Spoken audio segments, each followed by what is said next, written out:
Hi, my name is Ron Morehead, and I'm a researcher. I'm responsible for the reduction of the Sierra Sounds in the Sierra Mountains of California in the 70s. Been doing this for, over 50 years now, and pretty much travel the world looking for things that might parallel these creatures into one box, but can't seem to find that box. And I don't want to put them in a box anyway. The Sierra Sounds started in 1971, and that's when the Johnson brothers went into the camp early that year to just scout out the area. It's 8 miles in the wilderness and about 8,400 feet in elevation. And these things came into camp. They've been hybridizing this camp, which was a very pristine hunting area since 1958. So it was quite the place they go to for their sanctuary. Anyway, these things started coming in at night, the night they were there, and they started making these rowdy sounds, and at first Johnsons thought it was probably some bear messing with their camp out there, so they went out of their shelter, which is a makeshift log,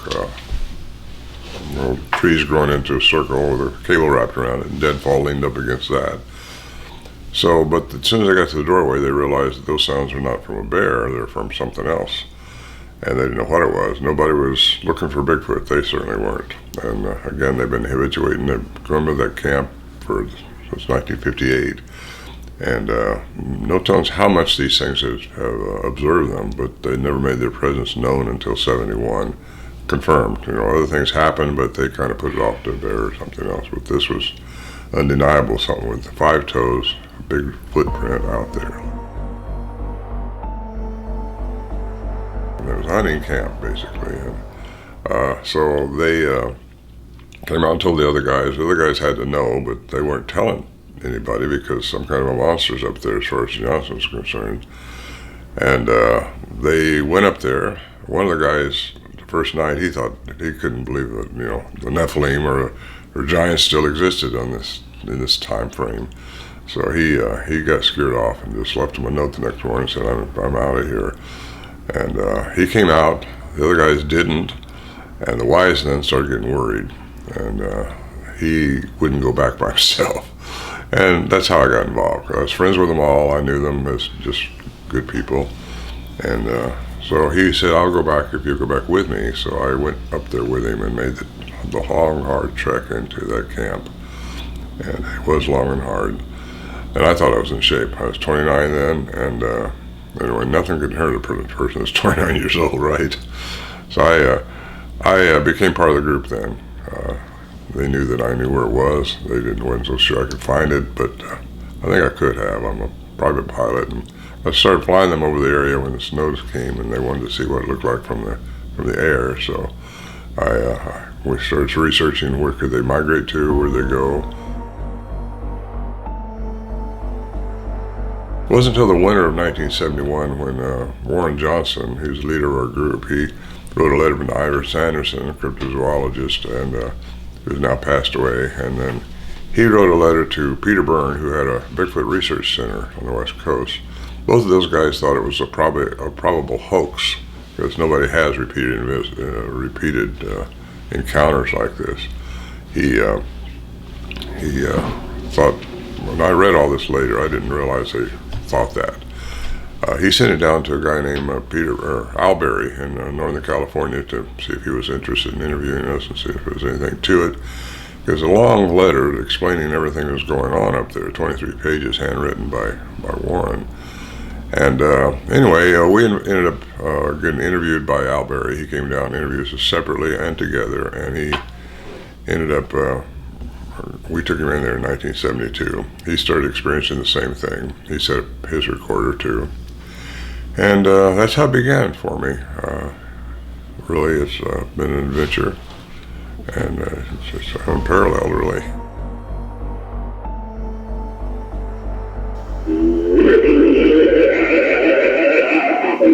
I didn't realize how significant this encounter was, and why. We don't know why they interacted with us like they did and tried to get our attention like they did, but First started out, the sounds were very aggressive, very intimidating, but we all had high-powered guns. A hunting camp, so I think if it had came in, I'm sure we'd have unloaded on it and been deaf by now. But other than that, they didn't crash in. We didn't have to shoot at them, and they kept coming back. So we started leaving food out for them, and they started taking it. And so kind of I don't know, they were obviously friendly, or they could have knocked us out with a rock or just come in after us. As big as they are, and I mean their tracks are huge, and we did get glimpses of them occasionally. But it wasn't until 1974 when I got a glimpse of one, and prior to that I hadn't even had a glimpse, and they're so elusive, very elusive. What I saw was very smooth, very fast, and it was like it was floating down through the trees, just extremely fast. And it was the night that I saw what was making the sounds, and it's now coined as a samurai cry. And that's was coined by Matt Moneymaker, the BFRO, when he first heard them just before he started the BFRO. And he says, sounds like a samurai. Well, it kind of does. It's got these oriental flings to their sounds. But there was more than one, and there was three of them there that night that I saw one. And Bill, my good friend, him and I were the only ones in camp that night, and he saw one also at not the same time, but the same night. And that's how it began. And it's once it gets under your skin, you just got to keep working at it. We took Al Berry in 72. He started experiencing, like I say, the same thing. And he started trying to get some academia on board with the sounds. And he finally ran across, after several knockouts, academia thought he was pulling their legs, some disgruntled student. In fact, Dr. Lieberman at Brown University thought that he was just a student trying to get back at him or something for failing, which he never even went to that. And so did another professor in linguistics in Washington State. And he thought also, this actually he used the sounds as a toy to play with his students, saying, this is how people hoax you. Well, Al, no, he wasn't that way. He had a master's degree in science, and he was a serious guy, big guy, and we became good friends. We weren't friends at the time. He was doing a job trying to figure out who could be hoaxing us, and he couldn't find out anything that could be in that wilderness area so far back and not leave a sign other than their footprints and the big voices. So it kind of got me on a track of searching out giants where they came from. Founder of a huge megachurch up in Morehead, California, and so was Bill. And we couldn't figure out where these things could be coming from. We were just thinking, well, there's got to be a lost ape out there that nobody's discovered yet, like the mountain gorilla wasn't discovered until 1904, and that's just over 100 years ago, and yet they've been here all along. And so these things could have been just something like that. We was looking for the flesh and blood only thing out there, and after all these years of researching now, I've decided that nothing is just flesh and blood only. Something gives us our consciousness, our ethereal element. We live in two bodies. We have two bodies in us, in my opinion, and it's the physical body, which our brain handles. It tells us which arm to move and where to go and stuff like that. But our etherical body is the consciousness, the things that gives us the telepathy that a lot of us have. In fact, we all have all these attributes that I'm fixing to mention, but we haven't figured out how to get them into our physical life all the time. A lot of people do, like remote viewing, things like that, but that's the part, according to quantum science, that doesn't die. Your etherical body is just goes on after this body fades out. And it's your soul, so to speak. It's the third eye, the eye of Horus that the Egyptians talk about and depicted in the pictographs. And so it's pretty well known, especially in India, that that's the seat of the soul. That's how you receive information, where your heart knows what to do. And I say your heart because your heart has to be in coherence with your brain before your brain's going to follow all that.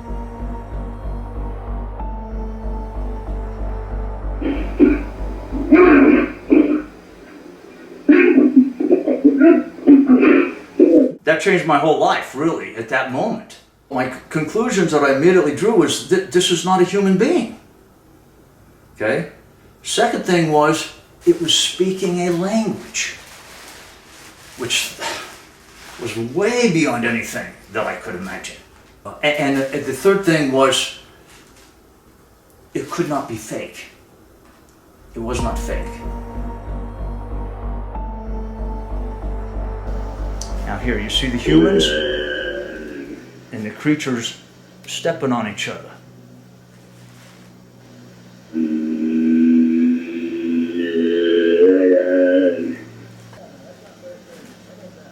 Here are the humans. They're not going back in yet, which really makes them mad. Here we go.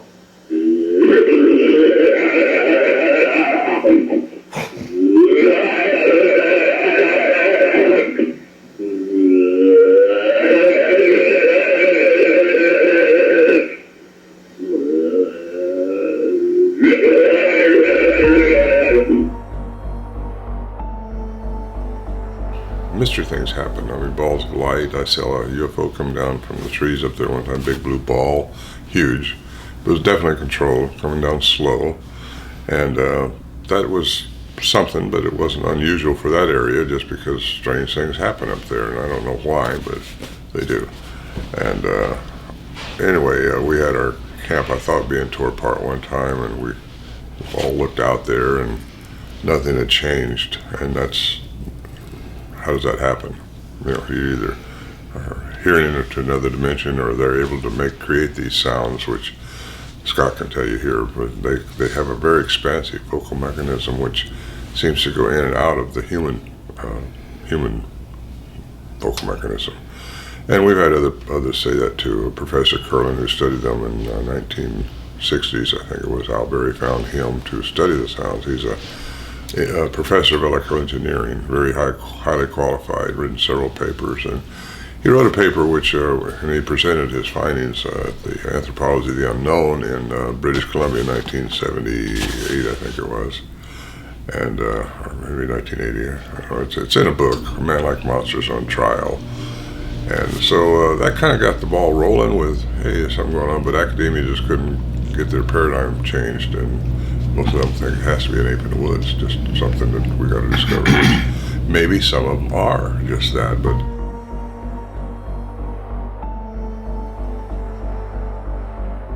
I believe in aliens. I believe that they have came here and manipulated the DNA of different primates and different species actually on this planet. And probably a lot of them have been here even before humans were here. The balls of light, I guess you'd call them orbs nowadays that we saw, but they were prominent around the Johnson brothers one time up there. They told us about it, and they're very serious guys. They're not going to play with us or anything like that. But they were actually following around above their heads, and kind of unique. The balls of light were just, I think, energy, and it seems like there's a lot of orbs reported around Bigfoots too. So this all happening when the Bigfoot stuff was going on, the vocalizations and all that. So there was other anomalies happen up there, things with sounds that we couldn't explain. And so I didn't talk about it for a long time, because Al Berry had a master's degree in science, and he said, don't talk about this crazy stuff up here. You get laughed out of the ballroom. So anyway, out of the bar maybe. I have fun with this. I gotta have fun with this, anyway, we go on and on, and the time I thought I heard a car door slam outside, and there's no way you're gonna get a vehicle up there. No way. We saw balls of light up there. And what color were they? White. They were always white balls of light? Except for the big blue ball I saw, which was a UFO of some type. Okay.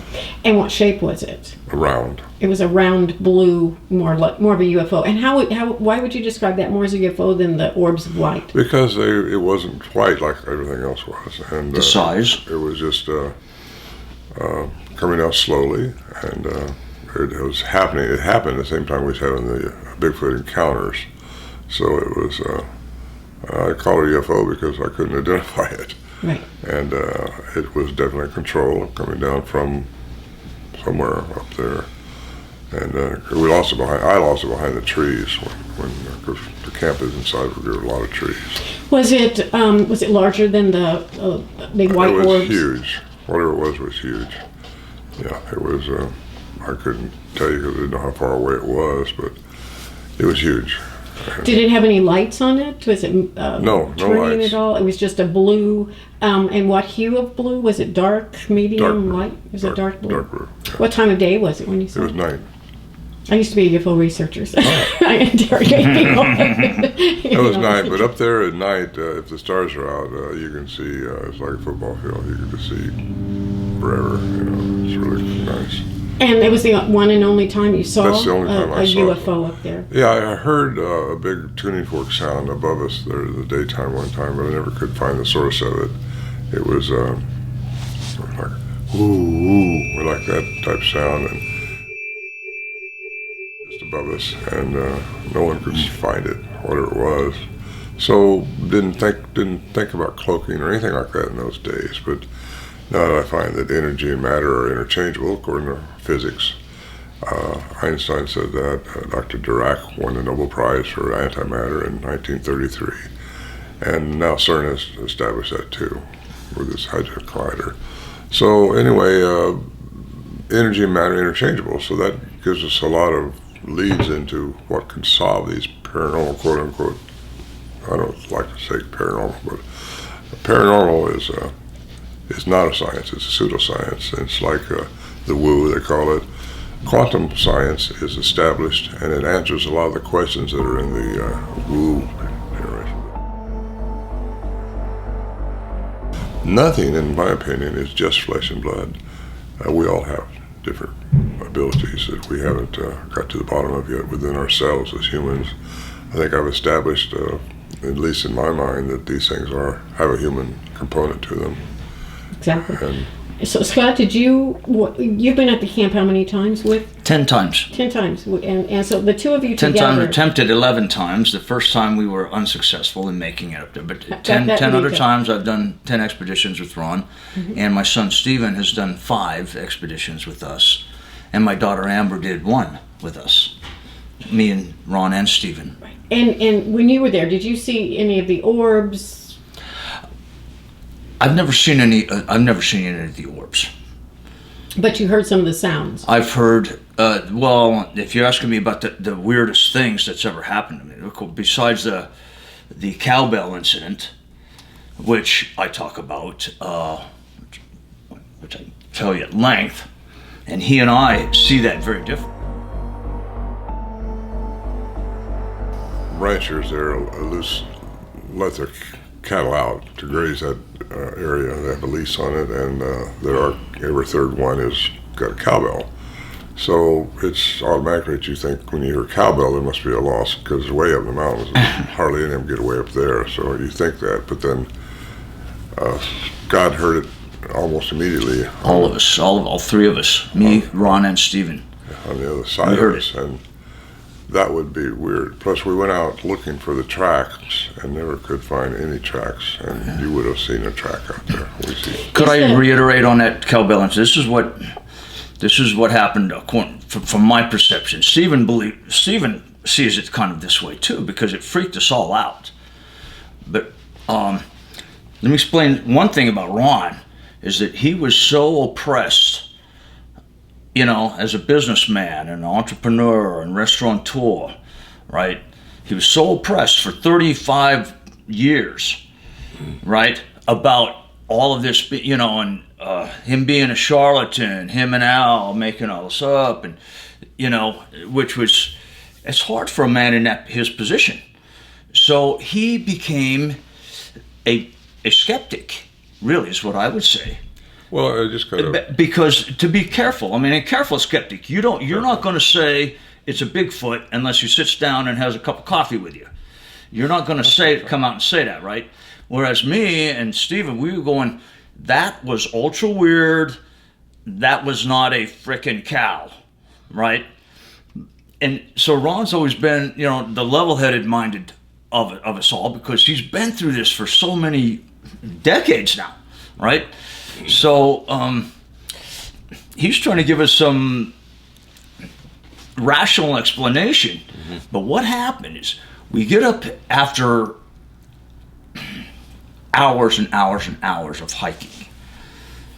Yeah, we get dropped off at our little camp. We've barely taken off our backpacks, laid them down. Me and Steven had come into camp. We were just exhausted. And we're sitting 3 different logs around the camp area, right? And no sooner did we get settled in, did we hear the sound of a cowbell. The way I describe it, about 40 yards, to my estimation, about 40 yards directly toward the setting sun from where we were sitting, directly west of us, 40 yards into the woods. And we hear this, and it wasn't like a cow walking type of a cowbell. It was we heard clang, clang, clang, very loud, very metallic, very loud. And we're all jumping up. What the heck was that? Well, we used Navy talk, but my immediate thought was it's a cow. Well, not me. I didn't think that was a cow. I heard that metallic, very loud clang sound. I didn't think that was a cow immediately. I thought that should not have been here. That should not be here, right? So me and Steven perk up and said, Ron, what was that? What the F was that? Ron goes, well, it was a cow. I said, Ron, me and Steven both are going, we're looking at each other. No, Ron, that was not a cow. There's no way that, and no sooner did we get this little discussion out, and we're having a little friendly argument up there, right? Then directly opposite side of our camp, about 40 yards directly to the east of us, from the setting sun, right? Which would have been we hear exactly the same sound. Clang, clang, clang. And it stops. So I look at Ron and goes, okay, what was that, Ron? You telling me that was the same cow? And Steven's going, how did that happen where he was over there? We're not hearing any clang, clang, clang, clang, clang. And now suddenly it's over on this. It traveled 100 yards in 30, 40 seconds without making any sound on the cowbell. Ron, how is it? He says, I don't know, Scott, but we've seen cows appear, and he wouldn't let it go. He said, we've seen cows appear, but there's no way that was a freaking cowbell. The cows could not travel those. It could not even make it up to the camp. Well, the thing is, with me, I need to see more evidence. I need to find the tracks or something that gives me a little clue of more, because strange things happen up there, and that was a strange thing. There's no doubt about it. But how do you put that together? It's rational, because you got to think. I think, what else can do it? And you don't find any other evidence, you got to put it into the strange stuff again. Did you ever hear it again? Was it an isolated cowbell incident? We've heard other things, but I never heard the cowbell again. No, what else did you hear? He's heard other, metallic and tuning fork sounds that seem to come from the sky, or from, you can't tell where those sounds are coming from. I didn't hear that myself, but I've, You don't know about it. It's just so strange. The cowbell, that whirling sound, it sounded kind of like a tuning fork. Yeah. Any other sounds that you can identify? Yeah. And what were they?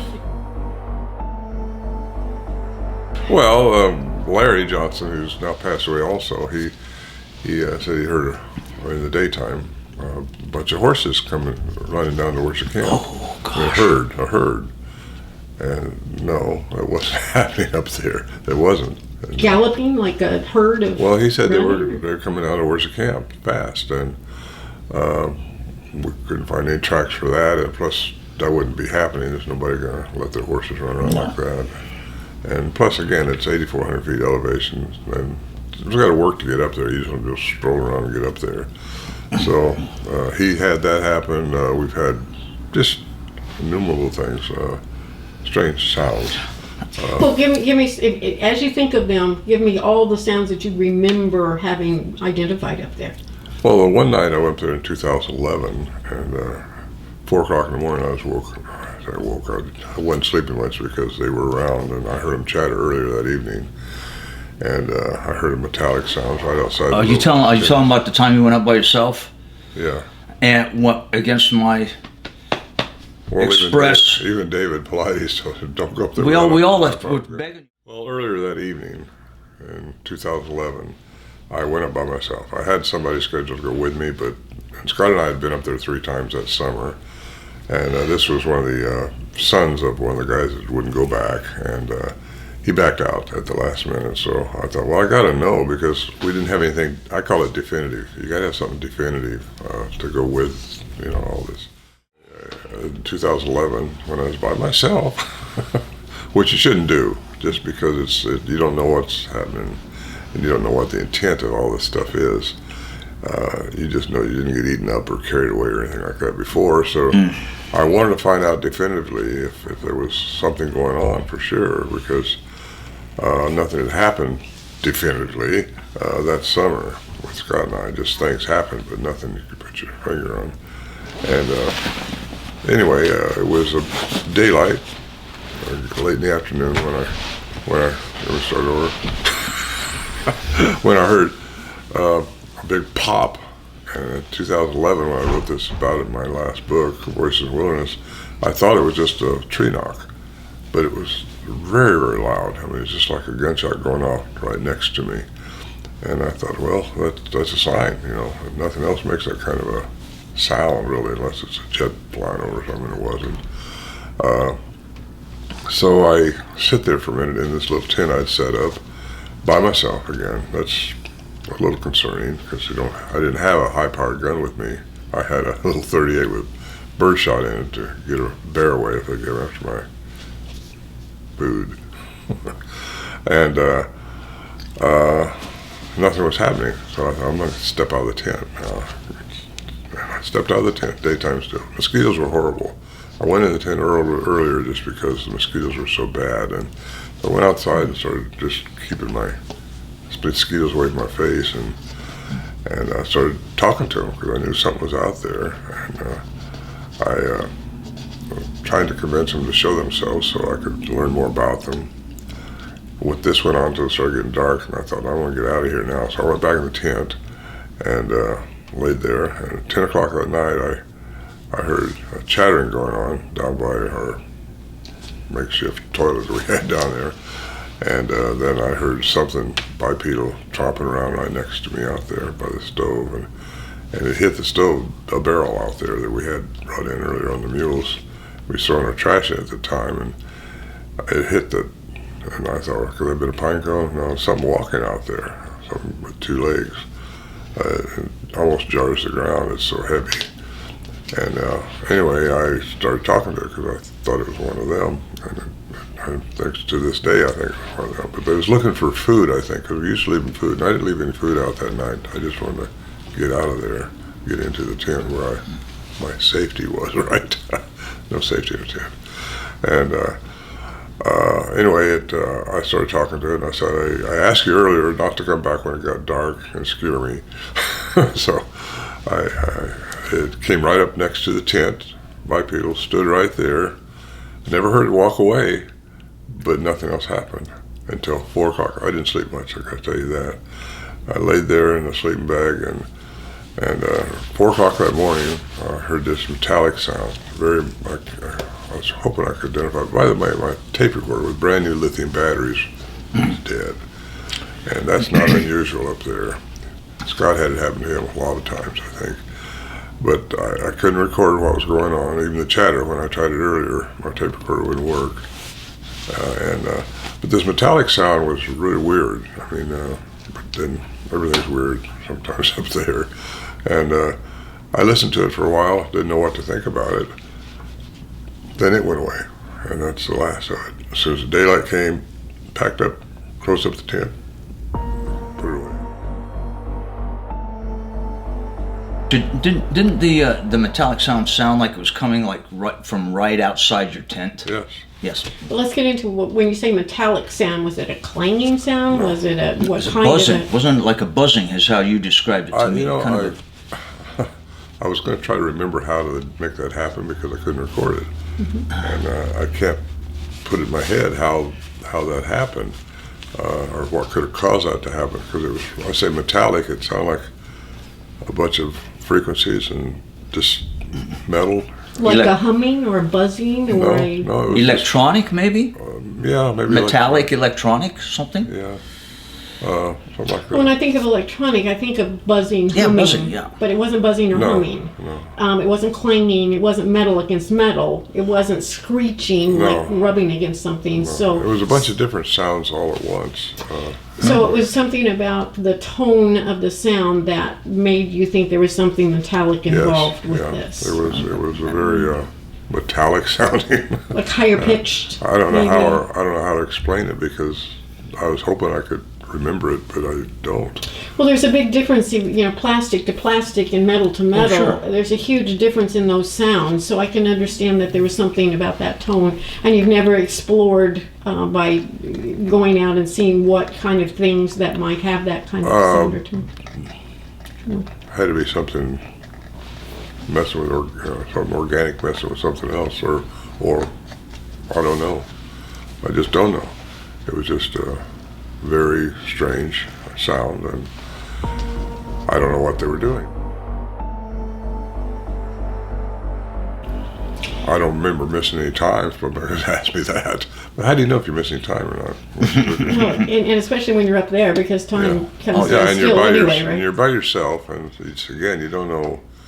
But I was planning on staying for 3 days. I had enough power bars to last me for 3 days. That's all I brought with me. And I think they were looking for that around the stove right there where I set up the tent, and they didn't see anything like that. And so I think they like our food. They like to play with you too. And at least what we had up there, I think it's different than a lot of accounts. In fact, I'm sure it's different now because we underestimated what we're dealing with in those days. And the sounds is just another thing. What would you do differently? I mean, going back now, when you were there, were they obviously present when you were there? That was one of what I would say was one of the weirdest elements of the camp for me, all those times up there, is that you can tell. And me and Ron would get up there, we'd get our packs laid down and set up camping at, and we'd say, "Do you feel anything?" We actually started using that kind of terminology. Do you feel them? Which is beyond anything I ever expected, right? No, I don't feel them. I don't feel a thing. Do you? No. Well, we'll see what happens. So we stay 3 or 4 days. Sometimes we stay 3 or 4 days, not one thing happens. So we die of boredom, we get philosophical, and we talk about things that when you're up there and you get the feeling that, no, we don't feel them, okay? The batteries in our equipment would last forever. We always went up there with 3 or 4 replacement,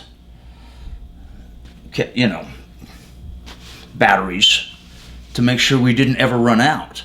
Because the first couple times we went up there, Did they all run out though? it all runs out. No. Well, here's the thing. When you don't have that feeling, when you really feel it, no, they're not here now. They're not here this time. They're not coming in, right? Our batteries lasted forever. But when other time we would get up there, throw packs down, we go, oh my God, yeah, for instance, like the day that him and Bill McDowell went up to get his recordings, they could feel them. And in his recording, the Morehead tape, him and Bill McDowell are going, gosh, do you feel, you can actually hear them talk about it. Yeah, this is going to be they're here. You can hear them talking. Well. They're here, and they want us to know we're here. So, yeah, that's another interesting element. You have a feeling. Now I need you to describe what that feeling felt like. God, how would you? It was a what? It was a what? Go ahead. All I know. Well, first of all, our feelings, I'll tell you this, it wasn't just a feeling, you've seen signs. Oh, So yeah. I had thought in those days, you don't go by your feelings, but you do now. I think it's very important that you do. But your feelings are important because it's your heart, brain trying to tell your mind something. And you got to get your mind to follow it and do what it says. So you saw things and you felt things when they were present, and then it was evident after the fact that they were indeed present. Well, they were. Different things, different times. Yeah, you can tell. But my point about that was with the equipment is that when you get up there and you feel their presence there, all of my voice tape recorders, The first few times we went up there, he tried to take his videotape machine. Every single time, no matter what equipment we took up there, no matter how many backup batteries we had, if you could feel them up there, feel the presence, then we would turn those recorders on, just hopefully we catch something. You could virtually watch the battery gauge on your equipment go, whoa.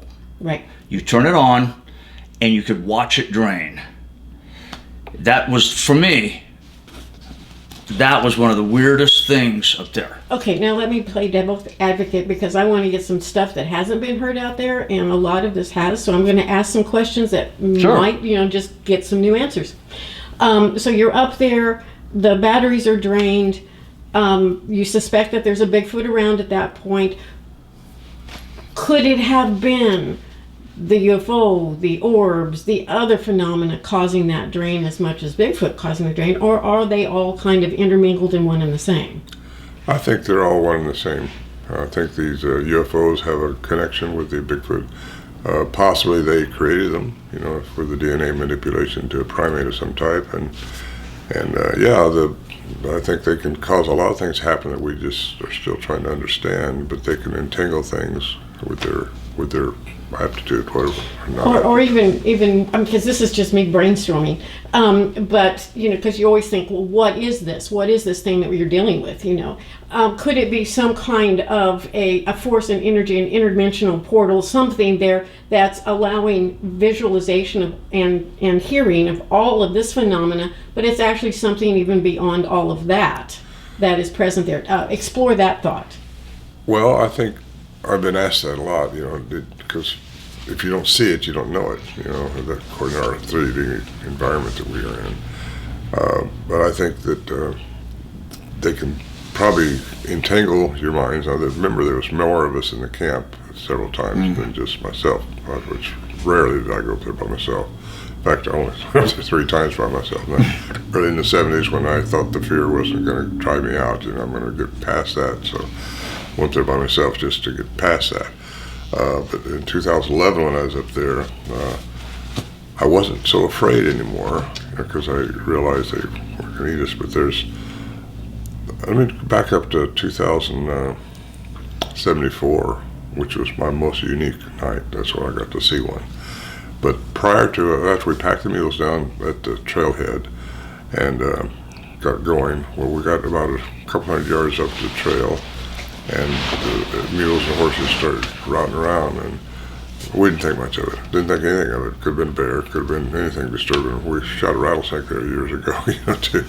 I got a half-band 52-inch rattlesnake, and got another mile or 2 up the trail, switchbacks, and I saw this big track perpendicular to the trail. Now, that was purposely put there, I think.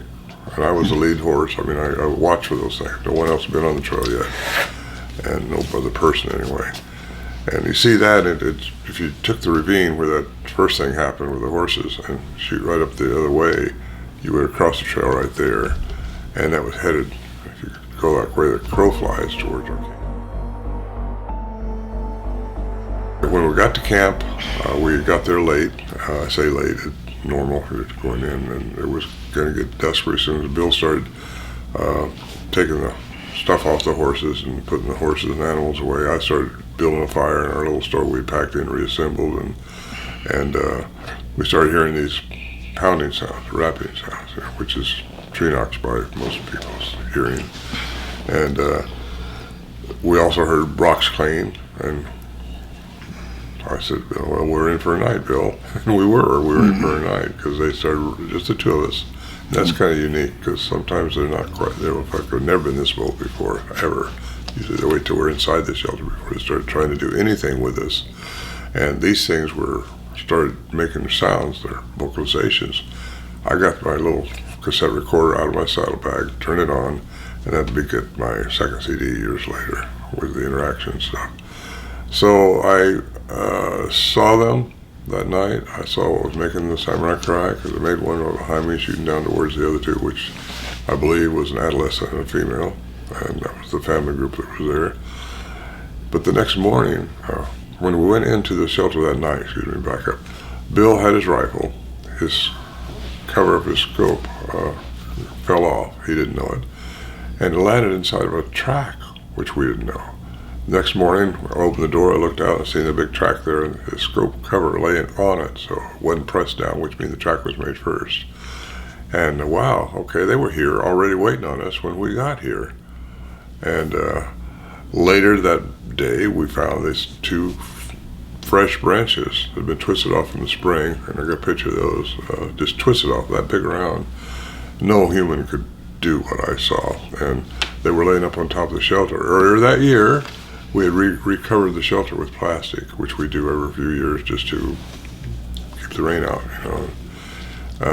So all the other alder that we had up there was already dried up, except for these 2, and then we found where they were twisted off over the spring. And that was pretty cool, because I think they were telling us we're here too.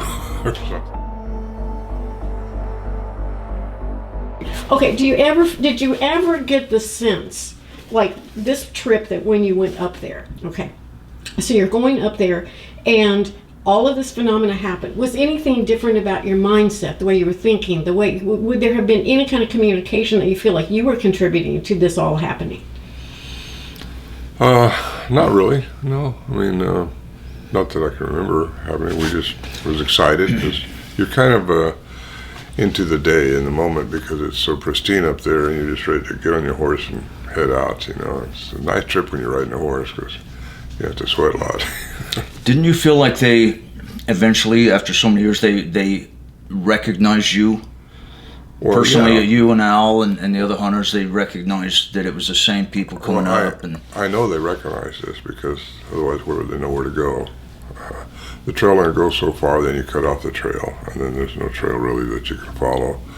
And so I'm quite sure they knew who we are, they knew where we were going, and they got there before we did, and did those things with the limbs and that stuff. And so they would have known you were on your way? Yes, oh yes. How soon do you think they knew that? At what point? Right when we drove up, and that's the spooky part, because how would they know that unless, you know, there's something special going on with their time machine? Well, a couple of our in-depth discussions was his background, his knowledge of comparative religions, which he taught at the time, along with languages, and that was very interesting to me, because I studied the ancient texts, and I've been raised in a Christian environment, and I just thought that was really interesting how things happened, you know, from a teacher standpoint, not from some minister out there trying to tell you what he thinks and he knows. And I thought that was pretty cool. So you were getting into some deep spiritual discussions. Oh, yes. Give me an example of like what? Well, your turn. Yeah. It gets so philosophic so quick, because you know, and you talk about things you would never talk about with another grown man, you know, down in the coffee shop down on the mountain, because you got nothing else to talk about up there, right? And we didn't take any video games up there with us or anything else to occupy our minds, or, you know, so you get bored. But that is when we started talking about quantum physics. I had up there, the first few times up there, I had taught quantum physics in my philosophy class, so the implication of quantum physics. Because you don't get that in a science class anymore. The only place you can go to that is the philosophy class to really try to look at what quantum physics is saying, right? So that's when we first started talking about that. So I think all that developed up there in those first few years and visits up there, just philosophizing. So what did you get from one another, Ron? What did you get from his points of view as being an instructor of philosophy on quantum physics? Well, not quantum physics so much, but his background in comparative religions. I thought that was really interesting, because he wasn't of the same Christian background that I am. I don't think he thinks he's just a heathen. But no, he does. He's a good man, really. He just we talked about different things you don't want to hear about, and Oh, we talked about old girlfriends. We talked about you don't want to hear about that. bad stuff we've done in the past, good stuff we've done. You name it. It's But going back to the quantum physics and the spiritual in-depth discussions, give me one specific thing that stood out to you, Ron, that he said to you during that time. How Christ chose his 12 disciples. Okay, let's go there. how what? How Christ chose his 12 disciples. That was your side. Oh. You tell that. No, Oh, how he chose them? Nicaea. You tell her what you got Nicene from that. Creed. Huh? You don't remember, huh? So it was one of those bullshit things. No, he that's when St. Christopher, Constantine was putting he had too many factions out there, teaching all kinds of things about Christianity. And he wanted to get one religion that he could control the people with that. So he got these, they call it the Nicene Creed, was what they had to commit to. But he chose these priests and scribes to put it all together for him, and he chose the four Gospels, basically. Matthew, Mark, Luke, and John. That's all that was originally given to people. You got to go by that. That's the religion that's accepted. Don't do anything else. So that would put them all together for one religion, and that's how it kept going and expanding from there. But very few of them really got into what I got into later, and I've just gotten into it the last couple of years, and that's the cuneiform text, which is the oldest known writing for the Sumerians, and that's where just about all languages came from. You get into that, and you find a lot of stuff that is not included nowadays. Even the books that they didn't canonize in 1611 with King James, they were just discovered in 47, something like that, in the caves. But there's so much missing that people, it's always put in a concise way that, and he was expanding on some of the stuff that I already knew, but I didn't know about the cuneiform text. So tell us what you know about that. What kind of happened up there is we came from two very different backgrounds. I came, because at the time, I taught for 20 years comparative religions, right? So that's something that was not in his background, so we shared all of that. So what he's mentioning is we spent a lot of time talking about the history of the Christian church, and going back to the time of Christ and Old Testament stuff and everything. And that's also in our conversations up there where you started talking about the Nephilim. Mm-hmm. He started talking about the Nephilim and imagining that, like in Genesis, that the gods came down, married women, human women, and had babies that were giants. And that's where I think we started talking about that a lot up there in the early years, and that made me get into the Anunnaki, which I think are powerful ones from the sky, shiny ones, and even Satan, if you want to get into that part, was a shiny one. I think they are part of what was being influencing humanity at the time. And you get into Mesopotamia, where Abraham and Sarah came from southern Mesopotamia and moved up to northern Mesopotamia, where the Sumerians were. They would have been raised in the Sumerian culture, which had the written language of the Anunnaki. And that, to me, is a real eye-opener for people if they want to get into it, because you find out little things that some people are never going to buy, and I can say it right now, and they'll never agree with it, because somewhere in between the cuneiform text and the Hebrew translation, God, which is mentioned 2,500 times in the cuneiform text, always Elohim, E-L-O-H-I-M, and that is Elohim. Yep. I'm just agreeing. But it's always plural. It's plural. Yep. That's hard to swallow for Christians who've been raised, and the Hebrews changed it to singular for some reason. I don't know who did it or when. I haven't found that out yet. But that's critical, to me, because that means there were several Anunnaki who were here, and they were all high frequency beings, I think, that's where we're headed for, because we're made in their image. They're the ones that created humans. They may have been the ones that manipulated the DNA of a primate to make a Bigfoot. But that's where we really developed a lot of our philosophies. And they were?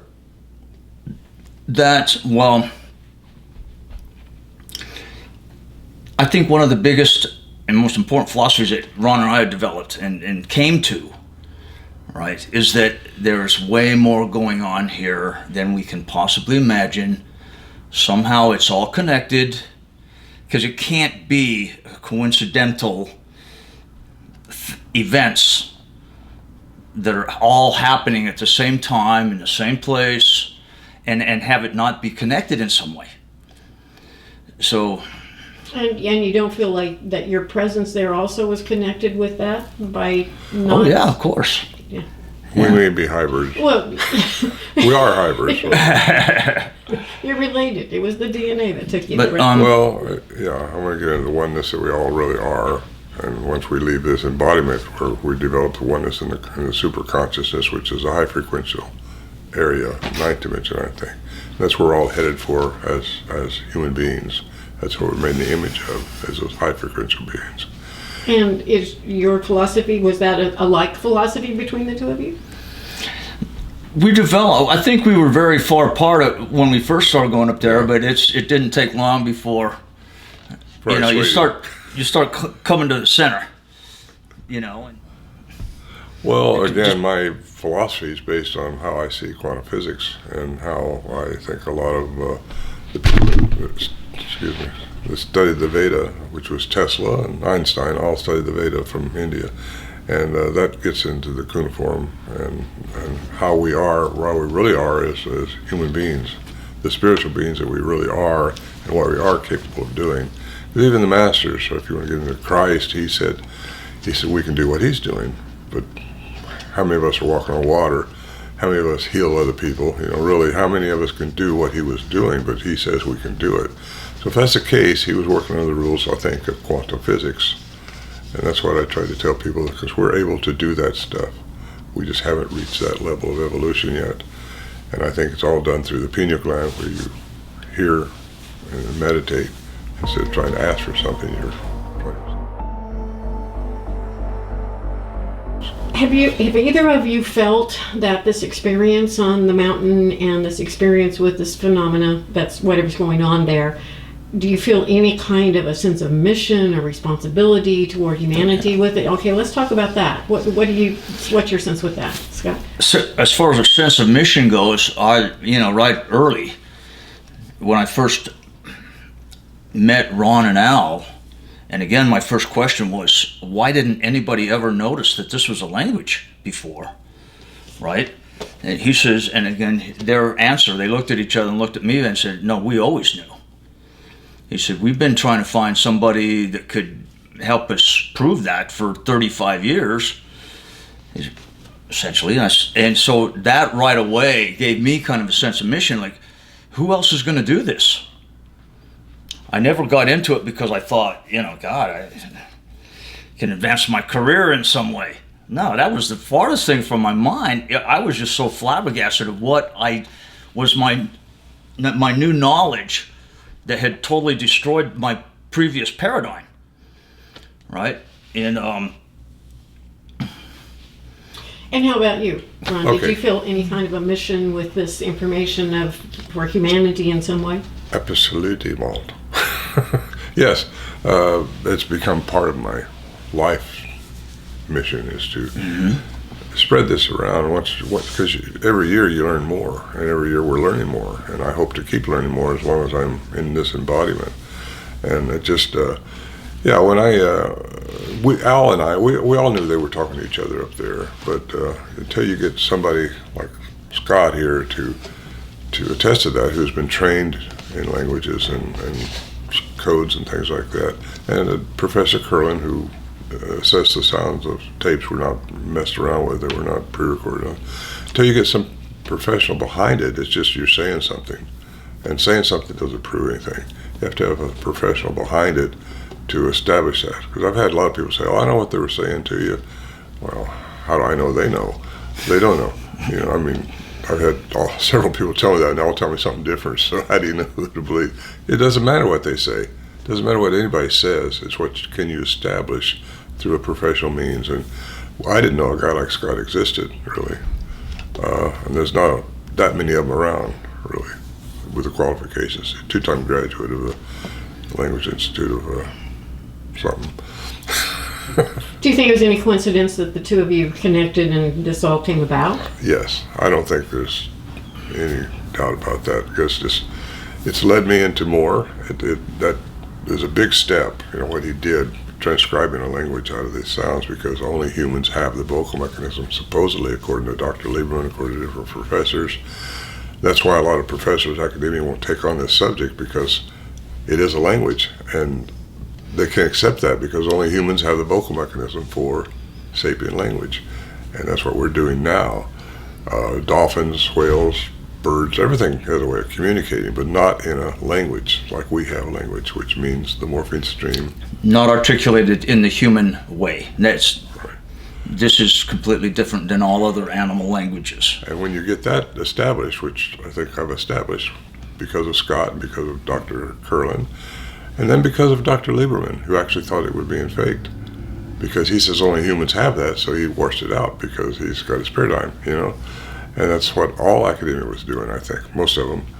And when you put those together, because they do have the vocal mechanism for sapient speech, that gives them a human component. Or does it give us a Bigfoot component? I think they were created before humanity was. And I think they were created by the Anunnaki, who messed around eons before we were, and yet they wanted something like themselves, and the high frequency, and that's what we are designed to be. If we can just learn how to step into it, via the pineal gland, the heart, and the coherence with the brain, because our brain will wipe out, it'll analyze everything, and it'll fill in the holes where you don't know, haven't been taught something, and your brain's going to fill it in. Mind speak? Well, I believe it's possible. I mean, I believe it happens. I believe that there are beings that are able to do it. I'm sure humans do it. We do it all the time. We just don't recognize that we have that ability. It would have been one of the abilities that we've lost. But yeah, humans minds speak to each other all the time. How about you, Mike? Quantum entanglement is what it's called. Yeah. And when you see birds all flocking together, they're not talking to each other. Fish, when they school together in the ocean, I'm a scuba diver too, they're not talking to each other when they're all just flowing together. We talk to each other telepathically, I think, and unknowingly sometimes you'll get a sense of something fixed to happen, and it'll happen, you know. How these things come about is through quantum entanglement, and that's pretty much established now by science that quantum entanglement exists, and that's when if they can get on your frequency and you're all in the same frequency, you'll sense what everybody's trying to do and talk about. That's the oneness I think we got to get to. Do you feel like that feeling that you had when you went into camp was somewhat that, if they were there and you were here, and somehow the two of you have communicated that with one another easily because of an entanglement? Well, I think it was, but I didn't even think about those things then. You know, I wasn't into quantum physics. I was still looking for the ape in the woods. Well, for the most part, but I knew they had some abilities that we still didn't understand, and that got me into quantum physics. But when I mentioned quantum physics to scientists who I know well, they go to church on Sunday, all that stuff, but they can't believe in the woo, where's God, you know, or whatever God they want, Buddha, whoever it is. But they can't get out of the parameters that they've been trained in. They've been trained as a scientist to stay within these parameters of science, and they can't step over that board or that wall, or they lose their funding, they lose credibility with their colleagues. Dr. Grover Krantz was one of those guys that lost.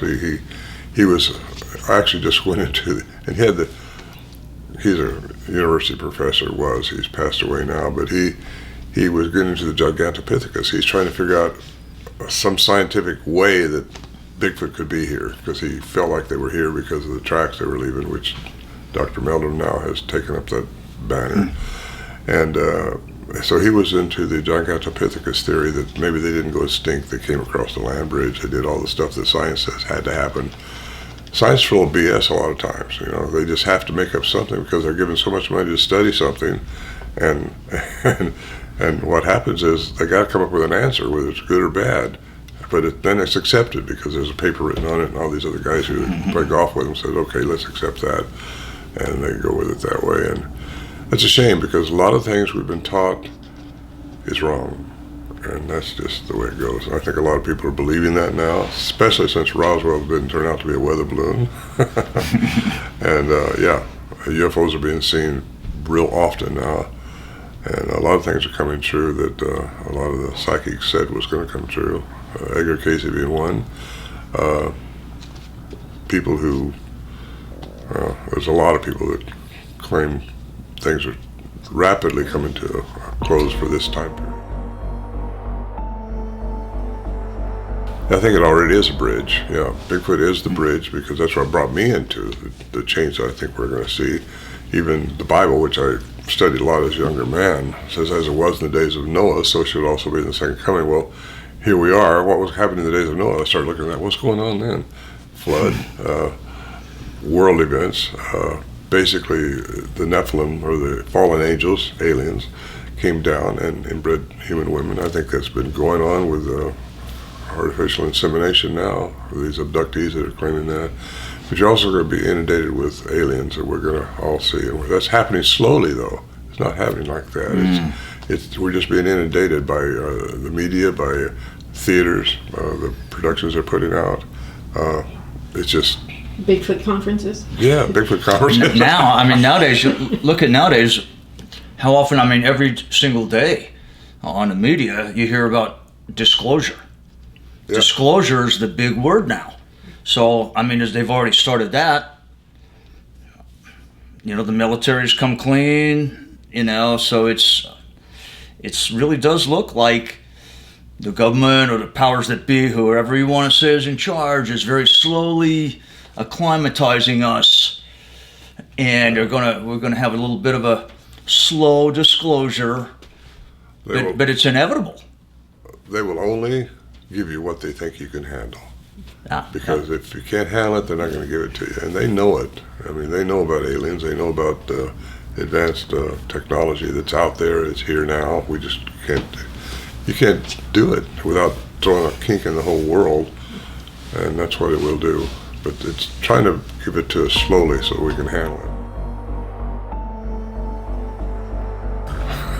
Well, I believe in anything. I mean, now we have to be open to anything is possible.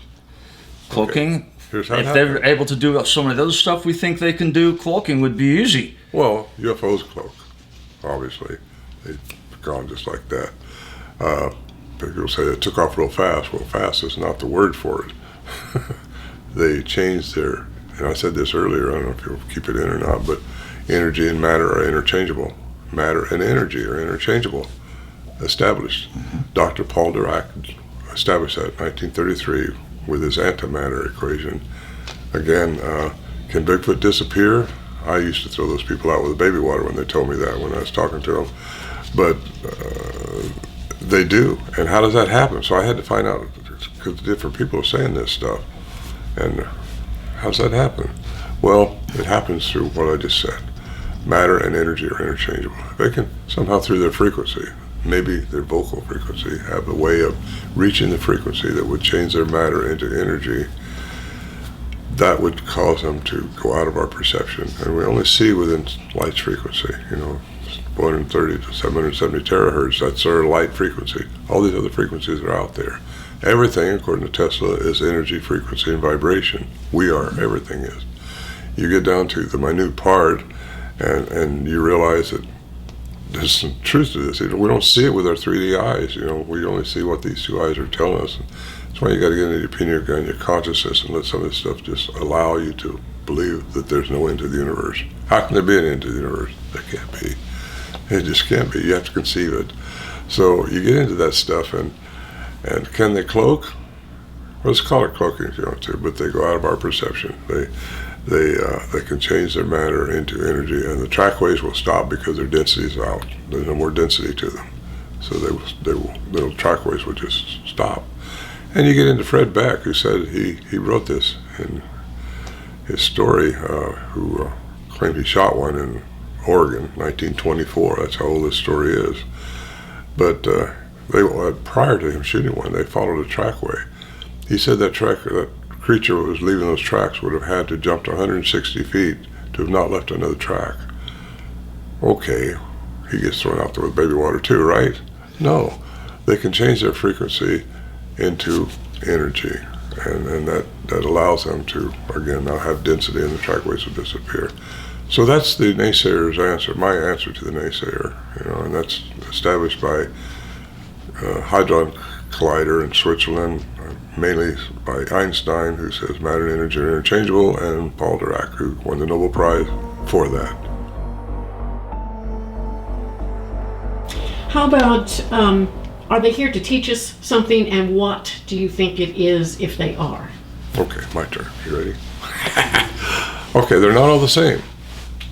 And I think as many as aliens has been here, and I think there's certainly more than one species of alien been on this planet.